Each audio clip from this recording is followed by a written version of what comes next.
Bonjour à tous, je suis Barek et bienvenue sur la tribune de Coruscant pour cette nouvelle vidéo d'Holo News, votre émission d'actualité hebdomadaire sur Star Wars, garantie sans poisson d'avril. La semaine dernière, un extrait de The Bad Batch est sorti, un nouveau Gungan est arrivé sur les héros de la galaxie, nous avons eu de nouvelles informations sur les marathons de la saga Skywalker en France, et les premières œuvres littéraires dérivées de The Acolyte ont commencé à être révélées. Enfin, nous ferons un tour du nouveau merchandising. Découvrez un extrait du 9ème épisode de la saison 3 de The Bad Batch où Asajj Ventress montre à Omega le pouvoir de la Force. Les épisodes 10 et 11 de The Bad Batch saison 3 sortent mercredi sur Disney+.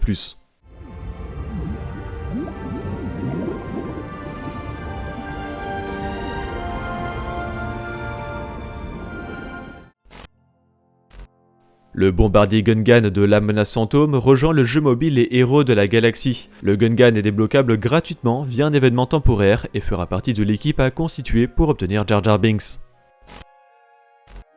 Le cinéma parisien du Grand Rex a mis en vente les places de son marathon de la saga Skywalker pour le mercredi 1er mai.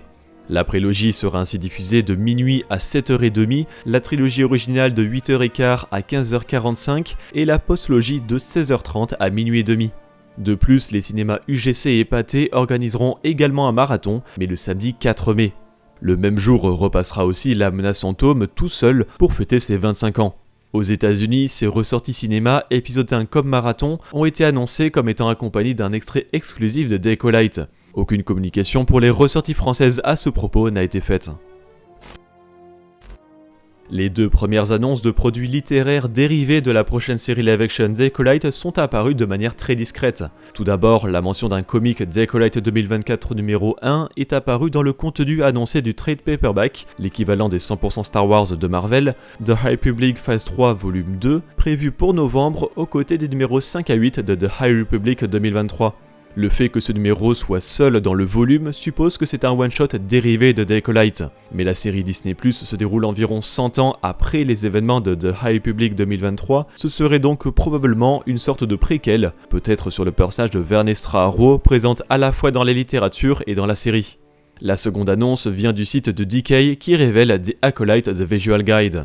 Un guide visuel de The Acolyte serait donc déjà prévu pour le 7 janvier 2025, sachant qu'aucune série live-action n'a encore eu droit à un guide visuel, pas même The Mandalorian. De son côté, Dark Horse Comics dévoile le synopsis du numéro 7 de la série de comics jeunesse The High Republic Adventures 2023 avec sa couverture. Pour ne pas spoiler les numéros précédents pas encore sortis en français, vous le retrouverez via le lien en description.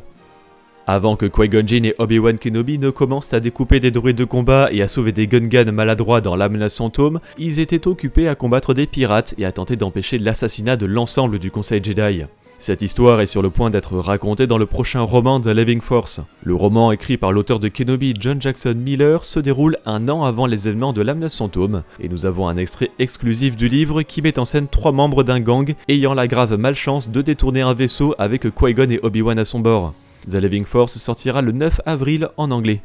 Et côté extrait des comics, retrouvez-en pour Star Wars 2020 numéro 45 et Phantom Menace 25th Anniversary Special numéro 1. Tous les liens sont dans la description. Découvrez également une couverture alternative des 10 ans de Rebels pour Star Wars 2020 numéro 45.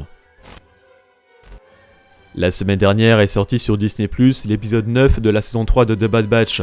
Vous pouvez retrouver sur notre chaîne YouTube l'analyse des références ainsi que la critique de Tribune et Max Rebo, ainsi que sur notre chaîne secondaire notre critique en live. Et en anglais sont sortis les comics Obi-Wan Kenobi numéro 6, la fin de l'adaptation de la série Disney+, et le one-shot de la Haute République Crash Landing.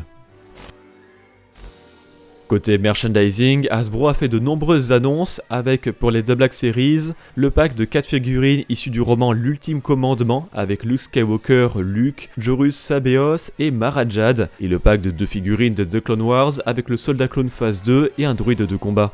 Côté The Vintage Collection, voici le druide assassin HK-87 d'Arcana de la série Ahsoka et le Dark Trooper de The Mandalorian. Funko a également dévoilé une nouvelle figurine pop méga de Boba Fett, Atticus, un pillard Tusken à échelle 1/10, et Iron Studios 3 statues d'Ahsoka avec le Grand Amiral Thrawn, le Capitaine Enoch et un Night Trooper. Enfin, IFX Collectibles a mis en précommande la réplique du sabre noir de The Mandalorian. Tous les liens sont dans la description. La dernière fois, nous avions demandé à quel point vous attendiez la nouvelle série The Acolyte. 44% sont intéressés et 28% autres sont très hypés, 17% attendront les premiers retours et seulement 11% ne sont pas intéressés. Cette semaine, nous vous demandons pour quelles raisons vous rendez-vous en convention. Vous pouvez répondre dans l'onglet communauté de la chaîne principale. Merci d'avoir regardé cette vidéo, j'espère qu'elle vous a plu. Si c'est le cas, n'hésitez pas à laisser un like, à la partager et à vous abonner en activant les notifications si vous ne voulez pas rater les prochaines vidéos de la Tribune de Coruscant. Et pour être au courant de l'actualité Star Wars au quotidien, suivez-nous sur Facebook, Instagram, X et Threads. Et tous les dimanches, nous débriefons de l'actualité sur Twitch lors de notre émission là-bas dans les étoiles. A bientôt et que la force soit avec vous.